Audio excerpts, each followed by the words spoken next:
Thank you for this life-changing support system. You are very welcome. My question, I was trying to get an 1,800 calorie deficit for 4 months. The truth is, I was eating more like 2,000 calories and I have lost 30 pounds. Then it became too stressful to aim for 1,800 calories. So I shifted to maintenance at 2,200 calories. I have way more energy for my life and workouts. I'm still losing at this calorie goal, but now I'm starting to eat at 2,400 calories. It seems I just want to go a bit over no matter what.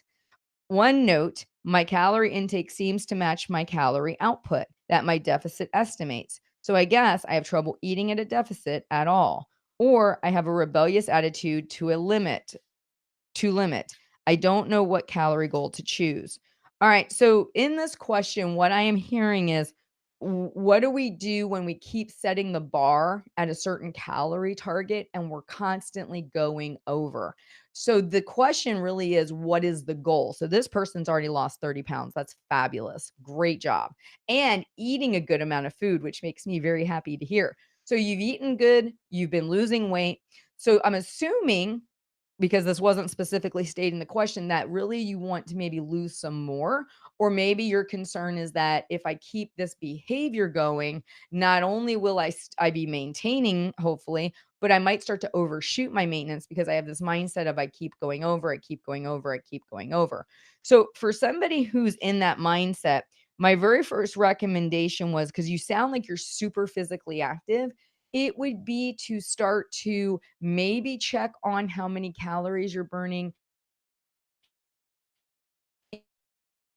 in the evening, or you're constantly checking it through the day and you're seeing your estimated calorie burn, or you're at a certain activity level for the day. You might assume I'm probably gonna have a 2,400 calorie day because you're checking on it, which might be giving you this unspoken permission to eat all those 2,400 calories. But in reality, if you know you really want to shoot for 2,200, because maybe you are trying to lose a little bit of weight and that seems to be a good calorie range for you. So it's almost the idea of becoming less aware of what you think you're burning, becoming like detaching the two, right? So I do my fitness because I love to move and do my fitness. I eat at my calorie target because I know that's the number I need to shoot for, and I'm gonna be real responsible, and I'm gonna shoot for it. So in somebody and I have clients like this particular question, and I have them the other way.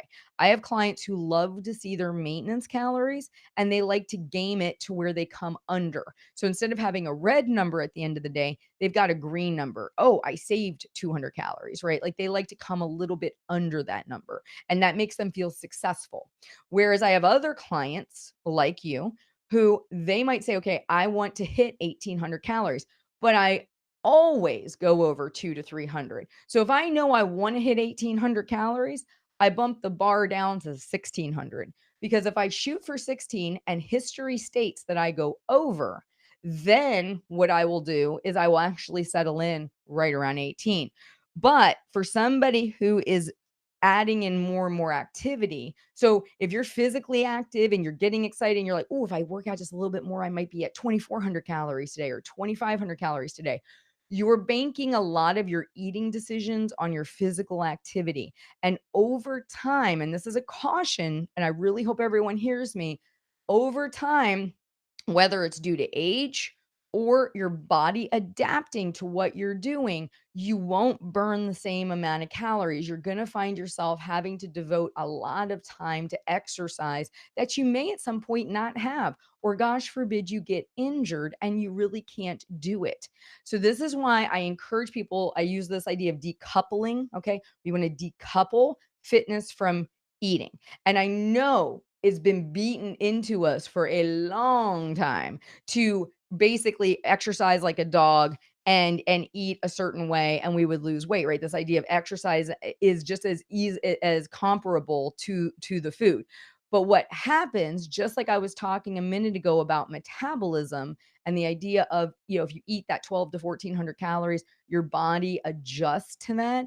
your body also adjusts to the amount of exercise you're doing. And your Fitbit might be still saying you're burning 2,400 calories, but you might not be burning 2,400 calories. Your body has become better and more efficient. And this is scientifically backed. I mean, you can go and really check into sports nutrition, and you will see how somebody who is a runner, their body naturally becomes more efficient at doing that activity over time. They need less oxygen, they pump a little less blood, their bodies become super good at doing whatever the activity is that they pursue. So you want to remember your body's job is to adapt, to make it easier on you, and to ultimately use less resources. But if all of a sudden you start doing an activity you've never done before, your calorie burn might be super high, but it's only going to be that way for a short period of time. So step number one, stop looking at the Fitbit, the Garmin, the whatever, the activity tracker through the day and trying to gauge how many calories you're going to burn. Give yourself a budget and say, okay, I'm still going to walk, I'm still going to do my exercise, but I'm not going to be thinking about those as being the fuel to my food fire. And then I would encourage you, if you can eat almost 2,200 calories and still lose weight, I'd say set it at something like 2,000. That way, okay, if I overshoot by 2 or 400, I'm going to still be losing or maybe maintaining, but I'm not going to be gaining, right? So it's training your mind to see 2,000 calories as a good settle in point versus this constant moving target. So those are some suggestions I would make for this idea of, how to deal with constantly going over your target calories. And again, there's two types of people. There's those that set the number and they're always going to go over. They're constantly, like you said, rebelling against it. So knowing that about yourself, set the number a little bit lower than it actually needs to be. If you're the person who gets freaked out when you just take a hair of a step over your calorie target and it really bothers you, then why don't you actually set it to maintenance? Yes. And then, so instead of shooting for 1,600 and ending up at 1,750 and feeling badly about yourself, what if you said, oh, my maintenance calories are 2,000. I hit 1,750. I saved all those calories, right? I came under my maintenance calories and I feel like a champ. That's the total difference in those two mindsets. And both people are equally beautiful and awesome, but they just process that information differently. So figure out who you are and set it up for your own success.